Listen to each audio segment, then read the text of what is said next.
Challenged by change. Incredible changes have taken place in the past 100 years.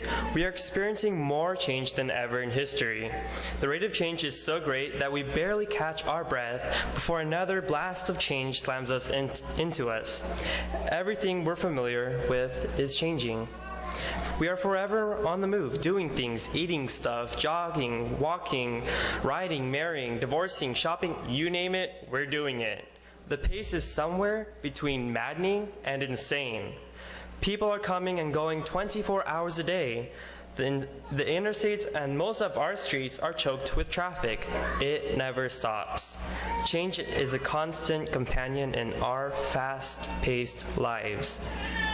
Every day in America, 108,000 of us move into a different home, 18,000 move into a different state, and 700 are moving to Florida. Every day in America, 167 businesses go bankrupt, while 689 new ones start up, and 100 Americans become millionaires. Every day in America, we eat 75 acres of pizza. We eat 53 million hot dogs. We eat 167 million eggs. We eat 3 million gallons of ice cream. And we eat 3,000 tons of candy.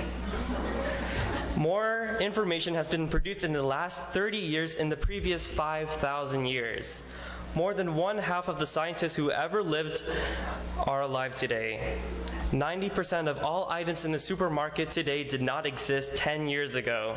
It is estimated that 50% of college graduates are going into jobs that did not exist when they were born. It is also estimated that 90% of businesses in the United States today were started in the last 25 years. These kinds of changes are taking place in every field. Travel has also changed.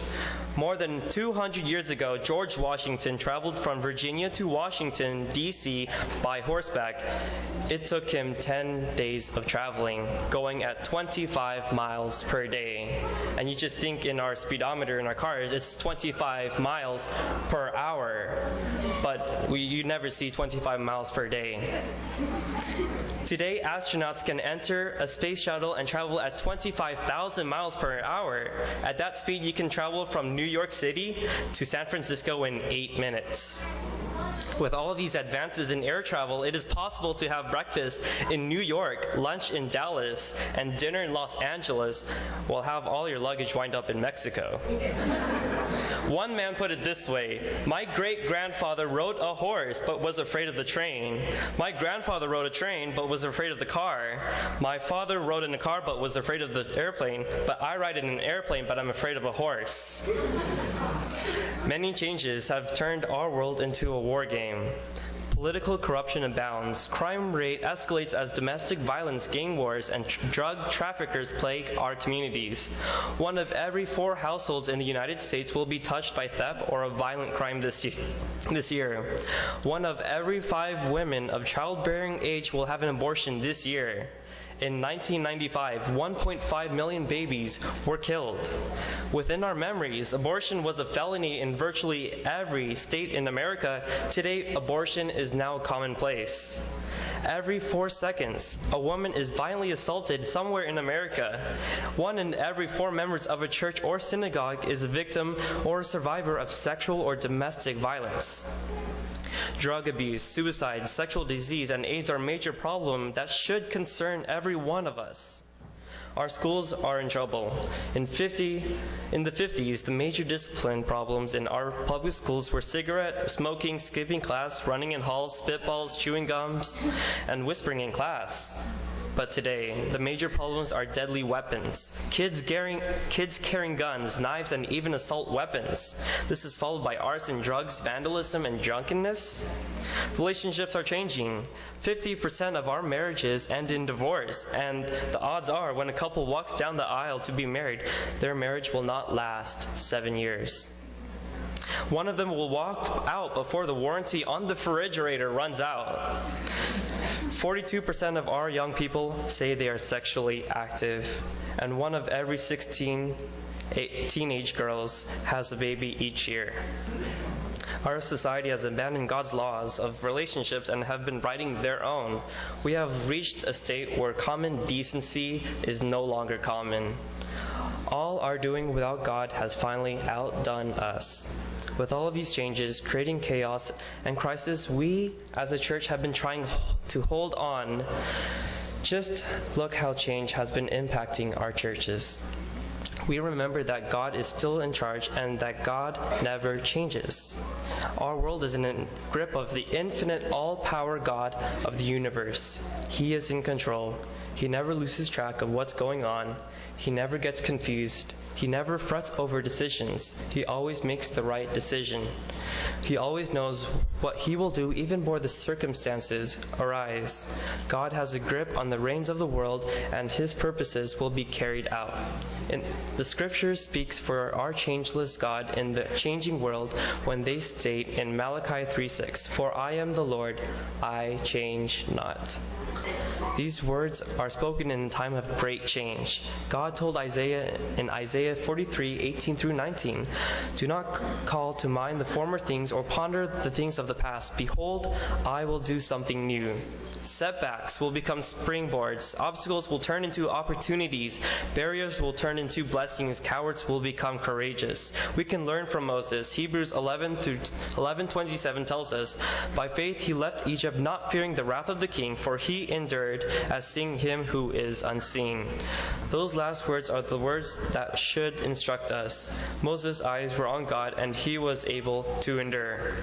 The Living Bible says he kept right on going. Moffat's translation says he never flinched. Moses had staying power even when the changes that challenged him. Even when all the changes that challenged him.